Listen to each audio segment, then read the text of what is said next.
Hello friends, welcome to Tasty Food Info. இன்னைக்கு நம்ம கிச்சன்ல வெண்டிக்காய் பொரியல் கொஞ்சம் கூட கலர் மாறாம இப்படி கிரீனிஷா செய்யலாம்ங்கறத பார்க்க போறோம். அதுக்கு முன்னாடி நம்ம சேனலை சப்ஸ்கிரைப் பண்ணாதவங்க சப்ஸ்கிரைப் பண்ணிக்கங்க. வாங்க இப்ப வீடியோக்குள்ள போலாம். ஒரு panல 2 டேபிள்ஸ்பூன் ஆயில் சேர்த்துக்கணும். 1 டீஸ்பூன் கடுகுளுந்த பருப்பு சேர்த்துக்கங்க. ஒரு பெரிய வெங்காயத்தை சின்ன சின்னதா கட் பண்ணி வச்சு இது கூட சேர்த்துக்கணும். நீங்க சின்ன வெங்காயம் கூட யூஸ் பண்ணிக்கங்க.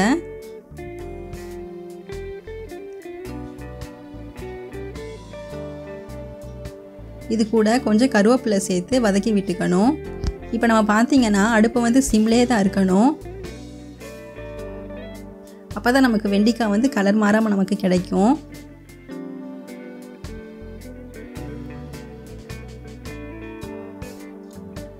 இப்போ நமக்கு வெங்காயம் வதங்கிருச்சு.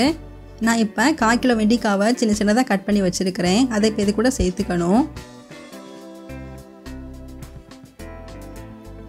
இது கூட தேவையான அளவு உப்பு சேர்த்துக்குங்க.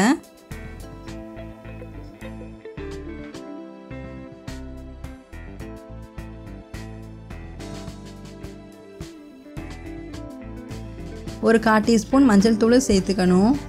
எல்லாத்தையும் சேர்த்து நம்ம இப்போ நல்லா வதக்கி விட்டுக்கணும். வெண்டிக்காவை வந்து ஓப்பன்லேயே வச்சு தான் வதக்கி விட்டுக்க போகிறோம். ஏதா மூடி போட்டு மூடினா வந்து நமக்கு வந்து வேர்வை தண்ணை பட்டு வெண்டிக்காய் வந்து நமக்கு குழஞ்சி கிடச்சிரும். ஸோ நம்ம ஓப்பன்லேயே வச்சு தான் வதக்கி விட்டுக்க போகிறோம்.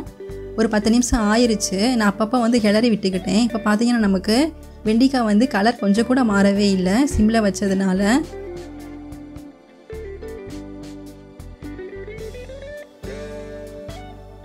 இப்போ எடுத்து பார்த்தீங்கன்னா உங்களுக்கு நல்ல வெண்டிக்காய் வெந்து நமக்கு கிடைச்சிருச்சு.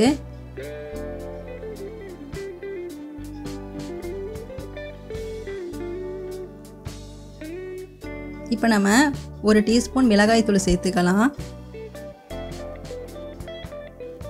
1/4 டீஸ்பூன் சீரகத்தூள் சேர்த்துக்குங்க. இது வந்து 2 நிமிஷம் மட்டும் வெண்ணெயில் நல்லா வதங்கி வர அளவுக்கு நல்லா வதக்கி விட்டுக்குங்க.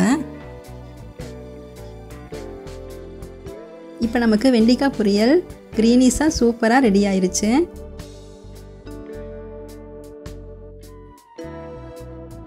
நீங்களும் உங்க வீட்ல இதே மாதிரி ட்ரை பண்ணி பாருங்க. மறக்காம நம்ம சேனலை சப்ஸ்கிரைப் பண்ணுங்க. Thank you friends.